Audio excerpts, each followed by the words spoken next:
বাংলাদেশের নষ্টের গুড়া হচ্ছে, বলতে খারাপ লাগে তারপরেও বলতে হয়, শেখ মুজিব,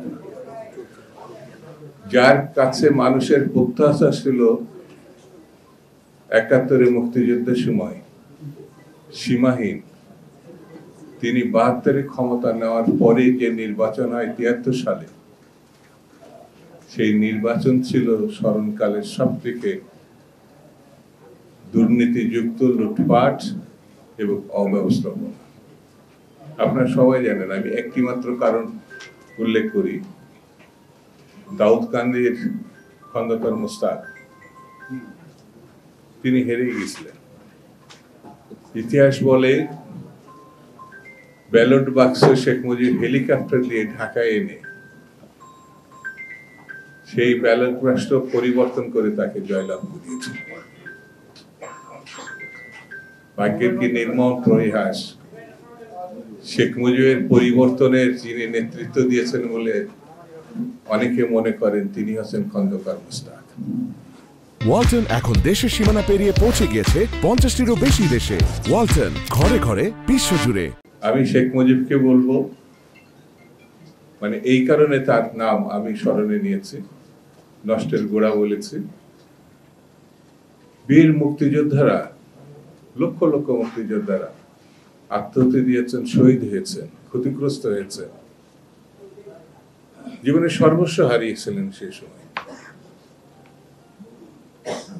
তাদের যে ত্যাগ, সেই ত্যাগটাকে জাতির সামনে উপহাসের পাত্র হিসাবে ৭৩ নির্বাচন করেছিলেন শেখ মুজিব।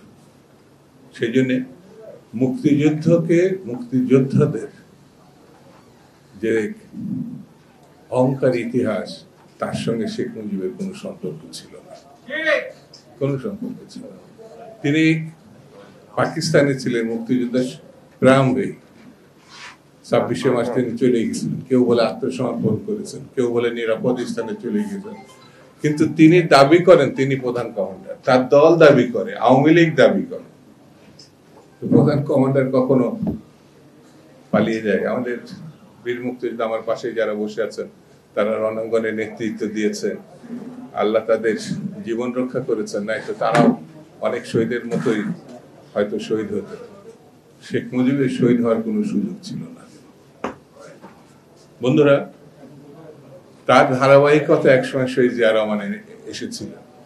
যেমন তিনি স্বাধীনতার ঘোষণা করেছিলেন, তেমন তিনি রণাঙ্গনে যোদ্ধাদের নিয়ে যুদ্ধ করেছিলেন। সেই জন্য তিনি ইতিহাসে অমর ব্যক্তি। বাংলাদেশের শুধু যে মুক্তিযুদ্ধ ঘোষণা, মুক্তিযুদ্ধ অংশগ্রহণ তা না, শহীদ জিয়া রহমান আধুনিক বাংলাদেশের পূর্ণবান নেতৃত্ব দিয়েছিলেন গণতন্ত্র ফিরিয়ে আনা, যেটা বাকশালের মধ্যে দিয়ে শেষ হয়ে গেছিল ৭৩ সালে, ৭৪ সালে। বন্ধুরা, সর্বশেষ আমরা বেগম খালেদা জিয়ার কথা জানি। আমি ইতিহাসের কথা কেন উল্লেখ করলাম? বাংলাদেশ এখন যুগ সন্ধিক্ষণে। কেউ কেউ প্রচার করছেন, কেউ কেউ জাতির কাছে ওয়াদাবদ্ধ হচ্ছেন, তারা ক্ষমতায় গেলে নাকি এই করবেন। যারা মুক্তিযুদ্ধের সময় স্বাধীনতা যুদ্ধের বিপক্ষে দাঁড়িয়েছেন, যে অপকর্ম করেছিলেন পাকিস্তানি সেনাবাহিনীর সঙ্গে অস্ত্র ধরে, তার জন্য তো এখনো পর্যন্ত ভালো করে ক্ষমাই চাই না।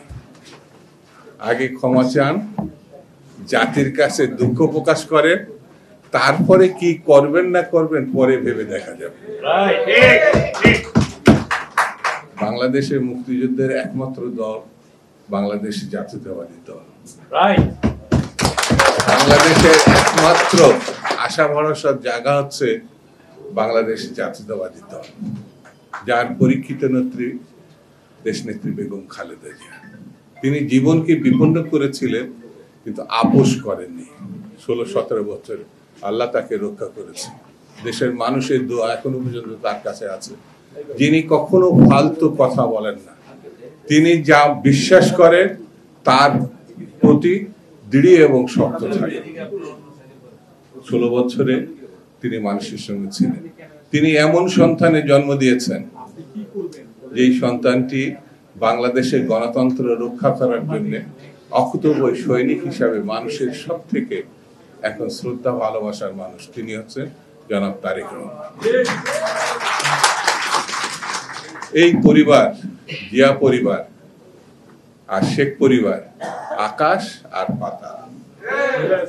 ওইটা চোরের পরিবার, ব্যাংক ডাকাতের পরিবার, লুটেরার পরিবার, গণহত্যার পরিবার। আরেকটি পরিবার হচ্ছে বাংলাদেশের স্বাধীনতা ঘোষণার পরিবার, লড়াইয়ের পরিবার, গণতন্ত্রের সপক্ষে জীবনকে উৎসর্গের পরিবার। আমরা এই মুক্তিযোদ্ধা দলের মানুষগুলো সেই দল, সেই লড়াকু নেতৃত্বের সঙ্গে আমরা আছি।